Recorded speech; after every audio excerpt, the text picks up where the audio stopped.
Two slightly different versions of the state budget passed the House and Senate this week, and now the bills head to a bipartisan committee to work out the differences. Meanwhile, Governor John Hickenlooper gave signs this week that he may be willing to suspend work on the Clean Power Plan if the project is holding up the budget process. David, a lot of movement with budgets this week at the state capitol, but what did you think of Hickenlooper's announcement?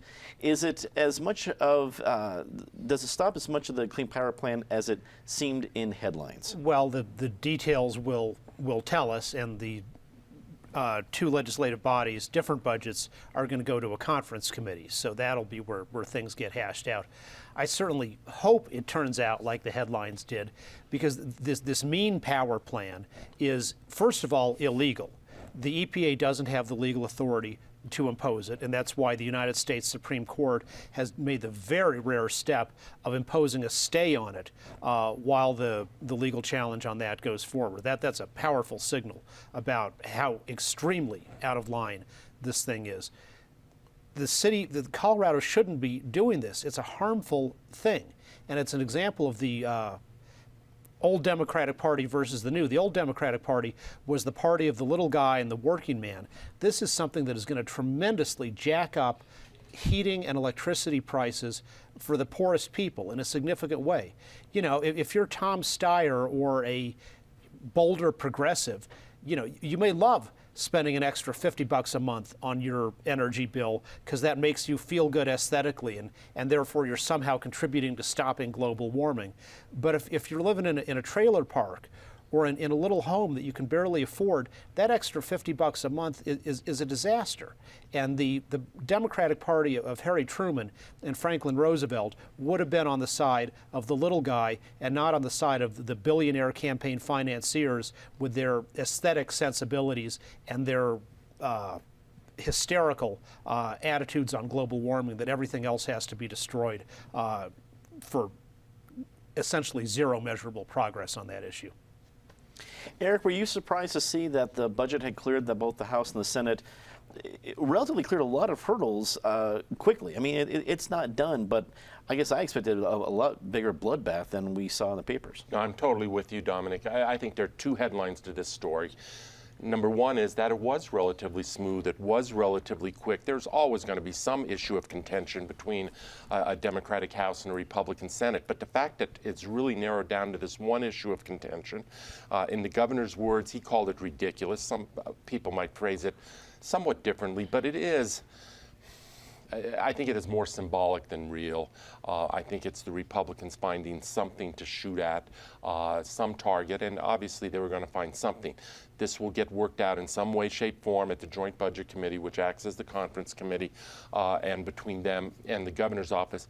The second headline to me is how the budget, no matter how smooth it was, doesn't really deal with the big issues. The Republicans still want a major injection toward roads. I don't know where that money comes from. And obviously the Democrats and the governor have not given up on the hospital provider fee. So those two issues remain sitting out there, even though we're going to have a budget approved here shortly. Penn, from your time in the state legislature to looking at this budget situation, how did the two compare? They're absolutely no different. When I served on the JBC, we had a democratically controlled Senate and a Republican controlled House. So the JBC was split 3-3, evenly divided, Republican and Democrat. And what happens in that context is, you know, when you're in the budget room, that at the end of the day, you're going to take the budget to the two chambers, and there are going to be disagreements on either side. And at the end of the day, you got to pass a balanced budget. So the reality is most of the compromises that have been made were done by the JBC before the long bill was even introduced. I think this is a tempest in a teapot. And frankly, I'll have to criticize the governor on this issue. Had he let it be known early on that he didn't care one way or another, if this was in the budget, dollars to donuts, the JBC would have never put it in there or allowed Democrats to amend it in. It would have become a non-issue, and the budget just would have sailed through.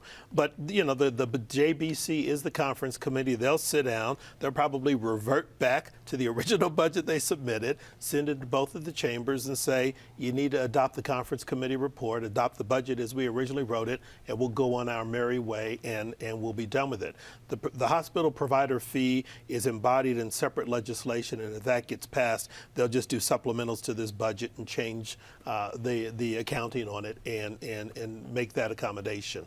But this is a lot of drama in theater with no real consequence. Patty, we only have a few weeks left in the legislature. I, for one, thought the budget was going to be the main event. Now it's suddenly the undercard.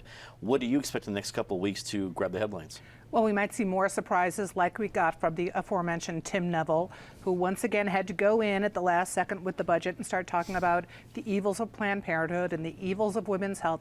Let's remember Colorado was the first state to legalize abortion. People have looked very closely at where any money goes to Planned Parenthood, that it is going to provide health services for women in areas, and men too sometimes, in areas where they would never get them otherwise.